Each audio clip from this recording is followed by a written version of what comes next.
What's up, YouTube? Seth Sanchez here, and today we're going to be talking about color runs and whether or not they damage your camera gear or not. I recently covered a color run out in San Jose for Game Face Media, and I was a bit worried. I'm not going to lie, I was very worried before I actually went out and shot the event on my own, and I gotta say, I had no problems whatsoever with camera gear getting damaged or destroyed at all. And like I said, it actually surprised me. I found some articles that one of my friends actually sent me before I actually went and shot it because I mentioned to him that I was going to go shoot one. And he was a bit worried and sent me this article that you can see right here. It says, photographing a color run will destroy your camera gear. Don't do it. This was, yeah, it's about 2 years old now almost, as of now. And there's also this one right here on a guy talking about a color run after he shot one already. You can see in these pictures that camera gear is definitely destroyed. It's just crazy. There's some more pictures down here, and you can definitely see that camera is seen better days. And then there's after he cleaned it up a bit. Now, yeah, no, without a doubt, shooting any of these events without protection, you're going to have problems with your camera gear. I mean, I would ask you, why weren't you protecting your camera gear if you went and shot one of these things without having any sort of protection at all?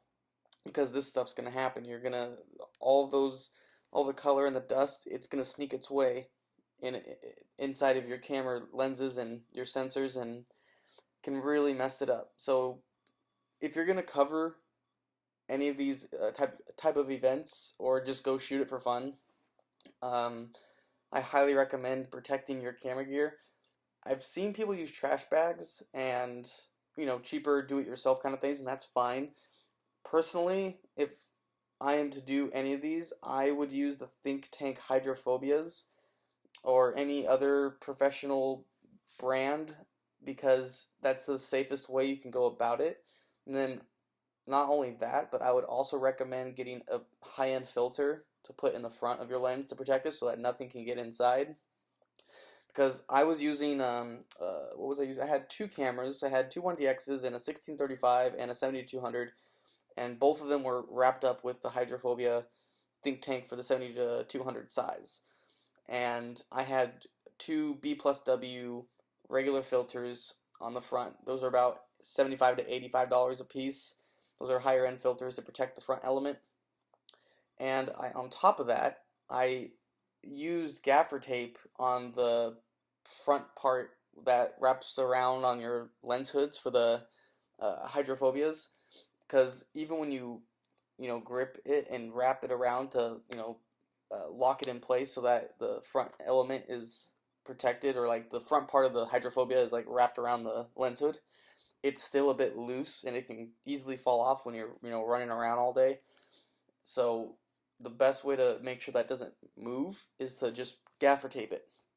Put one end of the gaffer tape on the tip by the Think Tank hydrophobia part, and then just pull it over the front of the lens hood and tape it on the opposite side, on the inside part of your lens hood.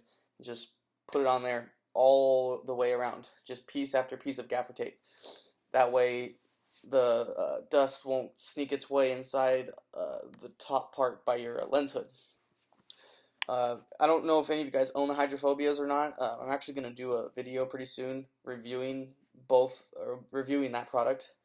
It's a really nice product, I think. There is a couple cons to it, but nothing that's going to affect stuff getting inside. As far as protecting your camera gear goes, it's amazing. I have no complaints about it whatsoever, aside from maybe just the front part where like I said, where you Velcro the lens hood section. It is a little bit loose and a little bit of a hassle, but gaffer tape will take care of that problem. You should not have any problems with that as long as you gaffer tape the front part, like I said. It does fit. The 7200 version of the hydrophobia does fit on the 16 to 35 lenses and 24-70s. I've used it for both of those lenses, and I've had no problems at all. When I took my stuff out of the hydrophobia after I shot the color run, there was nothing was on the cameras or lenses Only thing that got the color stuff on was the front element, obviously, but that was protected with the filter. And even when I took the filter off, I inspected both lenses very carefully. There was nothing inside of it at all. And I took the lens off and looked at the sensor, or the mirror in the sensor, and I looked at the back element of the glass of both 7200 and 1635. There was nothing at all. They were completely clean and unharmed.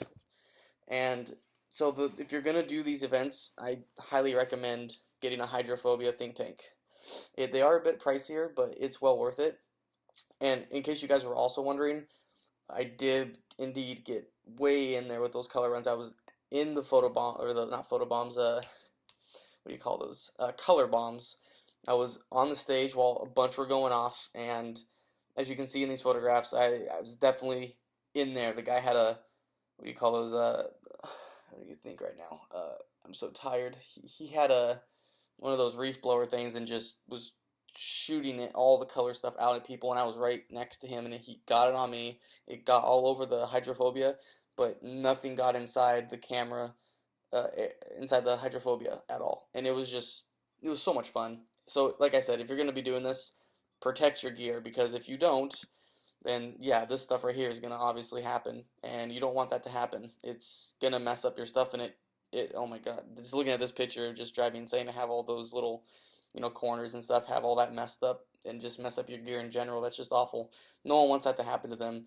Um, but as soon as I saw this, I wanted to make a video because, I mean, it can be a little bit misleading, and it kind of scares people into thinking it's going to mess up your gear. I mean, it worried me too. Like, I was assigned, and then my friend showed me, I was like, oh man, well, I hope that my gear is going to be okay. I mean, when he showed me, I saw that the guy here obviously didn't protect his gear, so I was like, that's the first thing I thought, is like, well, he's not protecting his gear, so that's gonna definitely mess it up. But I was wondering, what if I protect my gear? Is it still gonna be okay? But honest to God, nothing got on the cameras. Only the front part, the front element got stuff on it, which had the filter, like I mentioned. Cleaned it right off, no problems, and I've been shooting events afterwards. I've had no problems. I've looked at it. There's nothing happened to it. So, conclusion is, if you're gonna shoot these events, protect your gear and protect it with good stuff. And you should not have any problems. Just don't be dumb and be careful. And yes, you could, your hands are gonna get the color dust on your hands, obviously.